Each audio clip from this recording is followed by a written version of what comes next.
Does anyone on the panel have any doubt, or does anyone think that Iran is not actively pursuing a nuclear weapons program at various speeds with whatever moves and maneuverings they're doing? Does anyone on the panel actually think that Khamenei is telling the truth when he says that they don't want to weaponize their nuclear program? Well, sorry, I mean, the heads... So I'm just actually looking for a show of hands. Does anyone believe but the question, Nada, I mean, I think it's important to point out that the intelligence assessments, not only in America, but also in Israel, the current chief of staff appeared before the Knesset Foreign Affairs and Defense Committee on Monday, and he affirmed the intelligence assessment that they have not made the decision to cross the threshold. That's where all the, I mean, and it's very important. No, and the U.S. is, but so everyone does agree with that. I mean, I suspect Mark maybe doesn't. No, but I agree with that, but that wasn't your initial question. Your initial question, which I think we do all agree with, is, I think, that Khamenei has put in place and is trying to put in place all the necessary components to give him nuclear weapons capability, so that with the quote-unquote turn of the screw, he could then make the political decision to build a nuclear weapon. I think that's... Fawaz, just before you make your comment, Fawaz, I'm interested in something about what we understand and don't understand about these kinds of regimes. And I'll tell a story from the run-up to the Iraq War. So a few years before the invasion, a former colleague of mine at the UN who was with the UN inspection regime was part of one of the visits, and over a late-night drink with Tariq Aziz, the former Iraqi foreign minister, they were having a long chat, and I want... drink, by the way. Pardon me? Who did drink? Who did drink. That's what they were having a drink. And he said to him, Tariq Aziz said to my colleague at the time, he said, you do know why we, Iraq, the regime, can never agree to you, UNSCOM, certifying that we, Iraq, are free of weapons of mass destruction. To which my friend said, what do you mean? That's the whole purpose of this exercise. Let us do that. You'll be free of sanctions. We can all get on with life. And his answer was the Persians and the Jews. What he meant by that was we live in a neighborhood where we don't believe that we as a regime can deter our enemies to the east and to the west without them thinking we have weapons of mass destruction, even though, of course, they didn't have any. The reason I raise this, Fawaz, is that, I think one of the dangers in all these kinds of situations is that we assume a certain degree of thinking and a certain way of decision-making that may be entirely wrong.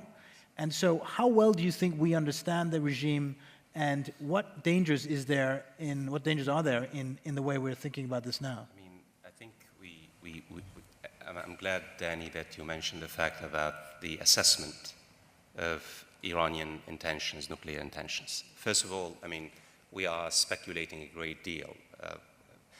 The assessments really can be read in different ways, but the reality, as you said, Danny, even the consensus within the American intelligence services that Iran has not made a decision to build a nuclear bomb so far. Iran has still a way to go, we don't know how long, whether 2 years, to build a nuclear bomb. The Iranians have reiterated many times, including fatwas by Ali Khamenei, that the fact is building a nuclear bomb goes against the Islamic values and norms. These are important points for us, for the audience to highlight. The question on the table, now there is what to do about Iran. That's the serious question. And the reality is, the reality is, in particular, the Western powers, that Marx's narrative, the right's narrative, has defined the debate about Iran in the last 8 years. And let me say, and I really, tremendous respect for this. I mean, I've just written a chapter in my book about Iran and Barack Obama. Think Barack Obama as a presidential candidate. He was the only American presidential candidate who dared to say, I will engage the Iranians diplomatically. I will engage. I will meet the Iranians halfway. I will sit down with our enemies and talk to the Iranian leadership. And he was, as you know, taken to task by Hillary Clinton, a naive politician. Dare you talk to the Iranians. In his inaugural address, he addressed the Iranian leadership, sent many messages. Look where Barack Obama was, 2008, 2009, and where the United States and Iran today. Engagement has been replaced, not by deterrence, by the way, confrontation. This is now the United States and Iran stands on the brink of war. I mean, that's the reality. This is a major gamble. Basically, Barack Obama has forced himself into a bind by saying the Iranian leadership has not made a decision to build a nuclear bomb. If it does, I will basically activate the military capability. In his last, as you know, his last statement about the fact that he is willing to use, he does not bluff. From day one, I mean, if you look at the 3.5 years, he never educated the American public about the costs and the benefits of engagement with Iran. Point one. He allowed the Republican right, and the right within the Democratic Party to determine the debate about Iran and the United States. Mark, and I really would like to, this is a testament, in fact, and not only that, and then he can help us on this. In fact, Israel's friends in the United States went to great lengths to basically portray Iran as an existential threat. In particular, the leading democratic, and this is part of the record, we're not saying anything new. Israel exercised tremendous pressure on Barack Obama in order to basically not to engage the Iranians, because the Iranians, for a variety of reasons, cannot be trusted. The Iranians are trying to build a nuclear bomb. Not only Israel, we have never spoken about another insinuated the Arab states, the Gulf states, Saudi Arabia. It's not just Israel, by the way. Saudi Arabia is much more determined, basically, and has exerted more pressure than Israel on the United States and the Western powers. Remember, I mean, the head of the snake was the comment by Saudi King, Abdullah, you must cut the head of the snake because it's evil, Iranian evil. So here you have Barack Obama faced with, a president who was really genuine about engagement, trying to see whether the Iranian leadership means business. The fact is, never educated the American public. He realized how costly the Iranian question is, allowed the right both within the Republican Party and to determine, and the pressure by Israel and Saudi Arabia. And here you have now the, okay. I'm not suggesting here, I'm going to come back to Roxanne, The Iranians' leadership from day one never took Barack Obama seriously. They believed that Barack Obama cannot deliver. I mean, how many of you know that Barack Obama, while he was talking really, wonderful rhetoric, he never intended to reduce the sanctions against Iran? One of the major lessons we learned from the WikiLeaks documents. In fact, the first few weeks of his administration, he sent his top advisor to Western capitals to reassure Western allies that the United States will maintain the pressure against Iran. I don't know whether the Iranian would have, responded to any kind of a serious, really, engagement offer by, but at least, we should have, at least the Obama administration never carried out his promises to engage the Iranians halfway. And the reality is, in the same way the debate on Iraq was won by the right, and really this is a testament to how powerful and influential the right is. And even Barack Obama himself, really, if there is one lesson that comes out for me as an academic, is the institutional continuity of American foreign policy. Regardless of how important presidents are, the reality is presidents, come under tremendous pressure by various, checks and balances, the various institutions. We are here today, we're discussing what to do about, we're not discussing why engagement, real engagement, has not, I don't know whether the Iranian leadership would ever say, I really don't. I really don't, Mark. But the reality is, there was no offer on the table. There was no serious effort to engage the Iranian leadership in order at least to avoid a disaster. Now, Barack Obama is, and Mark has written on that, by the way.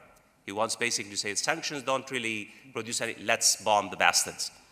That's exactly what let me just, Mark, it's final point. And it's all yours. Max represents the right. So let me just say one quick point. One quick point. You've got to come to London.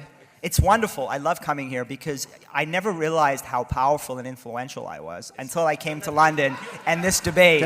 I'm just some short guy from Canada who does his best to try and advance world peace. Don't get carried away. Danny, you wanted a quick word in, and then we'll take some questions. Yeah, funnily enough, in your framing of the question to Max, I think Israelis also, by the way, are concerned about the Iranian response. Right now, the Iranian concern is the Iranian response to an Israeli strike, less what Iran might do. But I want to pick up on something that Fawaz Gur just said, and the way that you framed this nada, which I think was the right way of framing it. I think sadly diplomacy has largely become, sadly probably also in these P5+1, or as we call them on this side of the pond, the E3+3, talks. Diplomacy is more about how can we build a big coalition for more sanctions than what do we do in negotiations. And your question about Iranian intentionality, I don't know. My assumption is that it is not a fixed point on a map. That they, and I think others would make that assumption as well. And I think, therefore, we have something of a choice. If we're in the regime change business, let's own that politics. It may require years of sanctions. It may require the pauperization of an entire people. It may require military strikes. That's regime change. If we're in the behavior change business, you're in a negotiation model whereby, however loathsome you find your interlocutor, and I'm no fan of the Iranian regime, however loathsome you find that interlocutor, you have to think what is actually going to work in changing their behavior. I would argue that the approach we take with Iran is likely to have the diametrically opposed effect to positive behavior change.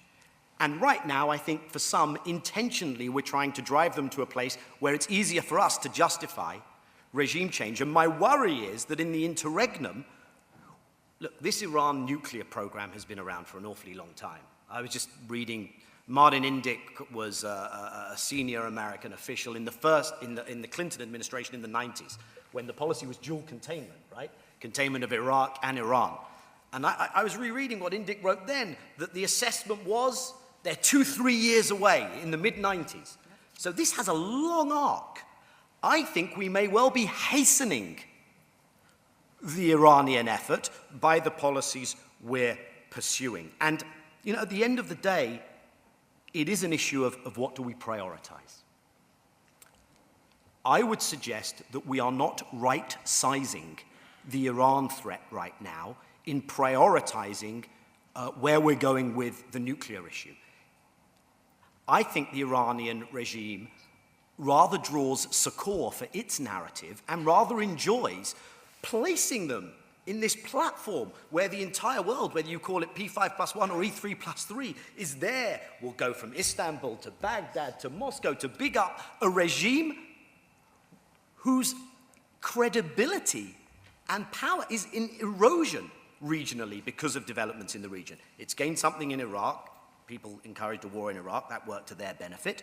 But it's losing elsewhere, and it's certainly losing what it had, which is a soft power narrative. I would argue that we should be thinking about putting other issues front and center with them, not least human rights issues. That's certainly what the mainstream opposition in Iran would want. And going back to the issue that Fawaz opened with, if there's an issue that I want to test, I don't think I can get anywhere, especially where we are now. But if I want to test what's the wiggle room with Iran, with Russia, with China right now, and that I should be willing to make some give on, it's Syria. It's not a nuclear weapons program, which I don't want to be lax or relaxed about, but it's not about to reap dividends. Okay, thank you. That's pretty relaxed. We're going to do one second from you, Fawaz, and then we're going to take questions. You know, truly, the most important question for me, as Daniel just mentioned, is not Iran's nuclear program. The fact is that most Iranians' romance with the Vilayat al-Faqih, with radical Islamism, basically has soured in the last 10 years. The reality is, that's the reality, the Iranian model has failed economically and politically. It has failed to deliver the goods. It has failed as a model to inspire the soft power. If you look at throughout the Arab world, Mark, now, reality, and not just in Iran, Iran is no longer seen as an inspiration, as a model. In fact, even the Islamists no longer look at Iran as Turkey is the model, because Turkey has been able to marry authenticity, that is Islam, with democracy, Okay. with institutions. And that's and the Iranian would like us to believe that in fact, the question, we should really focus on what's happening inside Iran, because what's happening inside Iran and in the region itself is much more critical for the future of Iran and the geostrategic politics in the region. Let me